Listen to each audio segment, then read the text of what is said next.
If journaling hasn't worked for you this far, you probably doing it wrong. You were taught wrong. You were Googling it up and they were like, just rant and rumble. It is your personal diary. Those are cool if you like 5 or 6, but we grown around here and there's legit strategies and methodologies to solve the problems that you are looking for. And I'm going to show you how. Hey, my name is Angela Perry, and I am your favorite journaling mentor. And we do all things journaling around here for mental health, emotional health, physical health. Like, that's what we do. We're trying to reset our bodies and make sure we show up as our best selves in this season. So I know that you've probably been practicing journaling for a while, and I'm not just here to like completely just yell and scream at you and say, you've been, doing it stupid the whole time. Like, no, that's not why I'm here. But I do want to inform you that what you've been doing has probably been helping you bit by bit, but it probably still is the wrong way. And when you're identifying certain things, like you can solve the problem a little bit faster. And that's all this is a way to solve the problem and seeking a different method to solve it faster. That's all. So in this video, we're going to talk about and uncover 4 journaling myths that are not getting you the results that you really want. That's why they're myths. Like you think they're solving the problem, but you still in the same space that you thought that this particular method or thought or writing pattern was going to get you the answer to. So we're just here to give you the answers and debunk those myths. Myth number 1, your journal is just for venting, right? Just write anything down and it'll solve all your problems. Let me tell you the real truth is you're writing, right? You're writing all these thoughts and who you can't stand and how did you get here and who you can blame and all the above, right?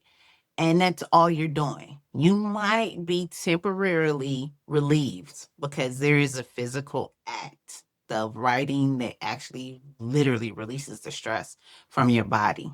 So you write physically, you physically feel better. Those are correlation. Or you could write and you could get fired up.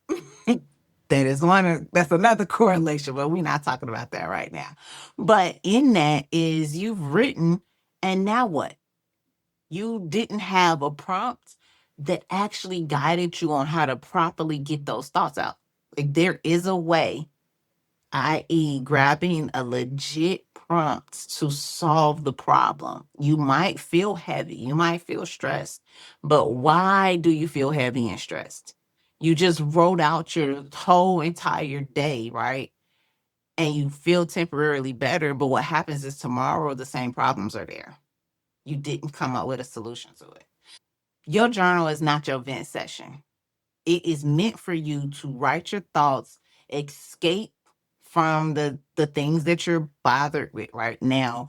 But what it is also used for is to solve the problem. Grab a prompt, write it out, and find out what the problem is versus it just being a venting session. You got it out, but now let's solve the problem. Like that is one myth. You think you wrote it out and everything is going to be magically better. It's not. Now you got to actually solve the problem. So let's use the journal to solve the problem.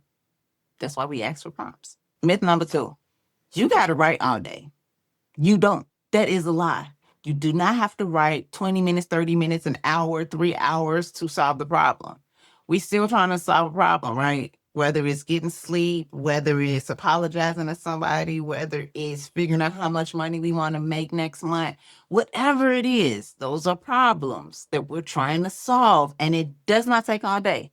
Especially using my 15-minute method, you can process your body emotions, write the situation out, and then come and regulate your system. Like it's a real easy, quick 15-minute way to solve the problem. You ain't got to be writing all day. Myth number 3, journaling is just a self-help tool. That's a lie. Journaling has literally led a multitude of our leaders. It has helped millionaires become millionaires.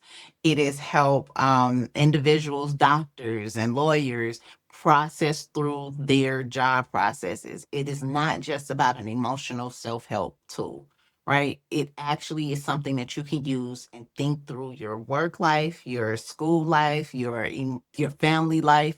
It's not just about divulging all your emotions on paper. You can actually use the journal to solve the problem in a systematic way. It's not just about self help. Myth number 4, you're going to use the same method for the rest of your life. That's a lie. You can use journaling as one method, right? You can start because you were angry, you were upset, you had cluttered thoughts, you were exhausted, you couldn't get sleep. Like, this is how and why you started. But you can also use journaling for in the journey of, so not necessarily journaling for, but you have evolved into, now I use it to build better relationships. Now I use it to speak to God. Now I use it to do XYZ. Like, your journaling method and the way that you write can go from pain to pleasure. It can go from, confused thoughts to clarity. So the journey and how you write changes. It's not always a one size fits all for the rest of your journaling, right? So that is myth number 4. So if you want more prompts, make sure that you follow me for more prompts like this. Like, I got a ton of them and I want y'all to come along for the journey.